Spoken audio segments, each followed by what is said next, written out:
Hello दोस्तों, हमारे channel पर आपका स्वागत है।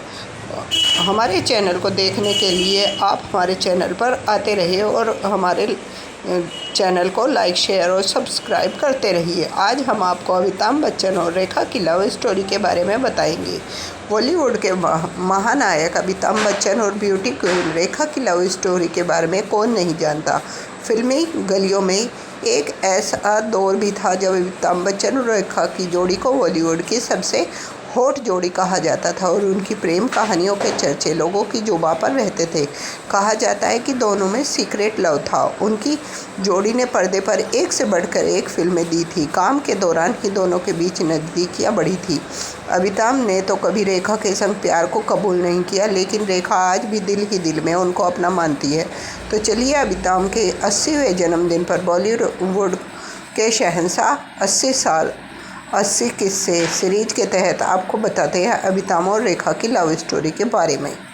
वर्षों बीत गए, कई पीढ़ियां अमिताभ बच्चन और रेखा के फिल्मी गानों को सुनकर बड़े हुए हैं। कहा जाता है कि जब रेखा और अमिताभ के बीच प्रेम की चिंगारी धधक रही थी, उसी बीच रेखा बॉलीवुड के दिग्गज कलाकार ऋषि कपूर की पत्नी और अपनी करीबी दोस्त नीतू सिंह की शादी में सिंदूर लगाकर और मंगलसूत्र पहनकर पहुंच गई। कहा जाता है कि तब मीडिया में अफवाह फैल गई कि रेखा ने अमिताभ बच्चन से शादी कर ली। हालांकि कई अफवाहों के बाद रेखा ने एक इंटरव्यू में बताया कि वह सीधे शूटिंग के सेट से कार्यक्रम में पहुंची। सिंदूर और मंगलसूत्र उनके किरदारों का हिस्सा था और वह उसे उतारना भूल गई थी।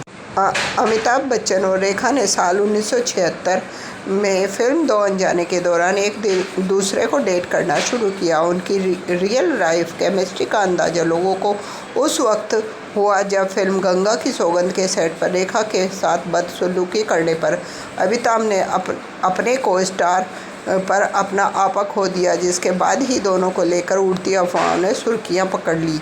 हालांकि अमिताभ और रेखा ने कभी भी सार्वजनिक तौर से इस बात को कबूल नहीं किया। वह तो फिल्म सिलसिला के डायरेक्टर यश चोपड़ा ने दोनों के रिलेशनशिप को लेकर खुलासा किया था। रेखा और अमिताभ बच्चन के रिलेशनशिप पर बड़ा खुलासा किया।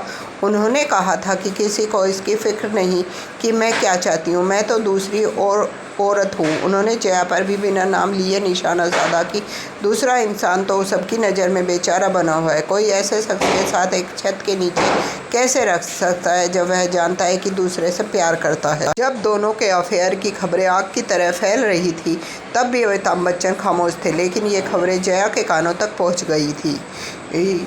एक बार जब अमिताभ बच्चन घर पर नहीं थे तो जया ने एक रात रेखा को अपने घर खाने पे इनवाइट किया और तब रेखा को लगा कि शायद वह उन्हें खूब खरी खोटी सुनाएगी। लेकिन जब रेखा जया के घर पहुंची तो उन्होंने रेखा का खूब आदर सत्कार किया, खाना खिलाया और कहा, स्टोरी को आगे जानने के लिए हमारे चैनल पर आते रहिए।